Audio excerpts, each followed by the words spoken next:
Good morning, everyone. It's Pastor Tim Hammy, First Assembly of God in Burlington, Kansas. And I'm here in my office. It's a little dark because it's really cloudy outside. Anyways, this week I want to deal with, I've been dealing with I'm dealing with a series in the morning service, and now you got to pay attention to what I'm talking about from week to week. Today I'm going to talk about alter ego. I read a really good book by Greg Rochelle called Alter Ego, and I just want to encourage you, if pick it up in audio form or ebook form or just a book, I'll tell you, it will challenge you and it will bless you. And the evening or every other week, I'll be doing alter ego for 4 weeks, and then I'll be every other week will be trees. Last week I talked about trees in your eye. This week I'll be talking about alter ego, dealing with inadequacy. And the feelings of inadequacy, not measuring up. And I'm going to start out with just what is alter ego. Alter ego is where you make a sacrifice, lay down something before God. That's what the altar is. But the ego is where we believe or think about ourselves. So basically when we come down is what we think of ourselves. Well, I want to encourage you that as we go through every other week with this alter ego, I want you to understand that I want to encourage you lay down your feelings of inadequacy, the feeling of need to be in control, and our right to be offended, our longing for approval. See, when we begin to understand the aspects of this, of feeling inadequate, I want to transfer into a video by Francis Chan.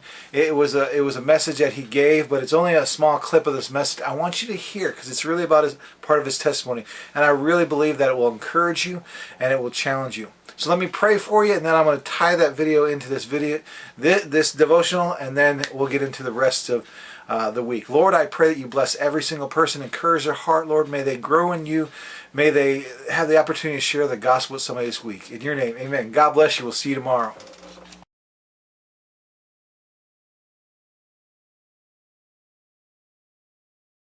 Off the team, whatever, there's so much instability, so much that we don't understand, that we don't know. For me, growing up, it was, a lot of you guys know my mom died giving birth to me, and my dad remarried, then my stepmom died in a car accident when I was 9, then my dad got married again, then my dad died of cancer when I was 12, and so I'm in junior high, my mom's dead, my stepmom's dead, my dad's dead.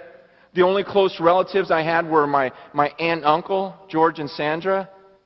And then when I was in high school, they got in a fight, and my uncle George shot and killed my aunt, and then stuck the gun to his own head, killed himself. So I'm 16 years old, and this is life to me, going, man, what's next? Everything seems to be falling apart, and we get a little worried, we get a little scared. And this is what Christians do, they try to serve God, but then things get a little rocky. And things get a little unstable, and so we go, okay, that was nuts. I don't want to live like that. Let me hold on. And this is your routine. This is what so many people do. They go, you know what? I'm not going to try anything crazy. I'm just going to sit here, and I'm just going to hold on. And this is what you look like. You just go. This is what people do. You know what? I'm just going to have my nice little family. We're just going to.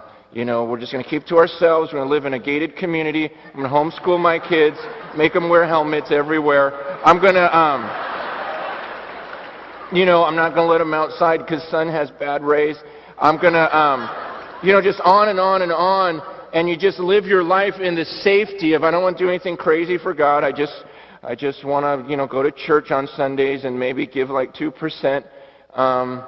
And maybe help the nursery because I feel guilty.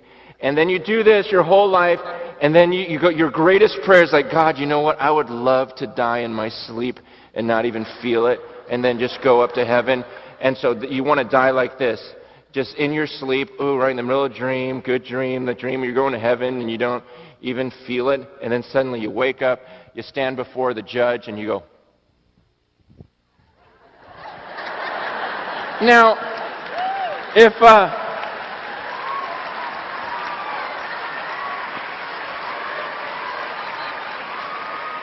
could you imagine watching the Olympics You know?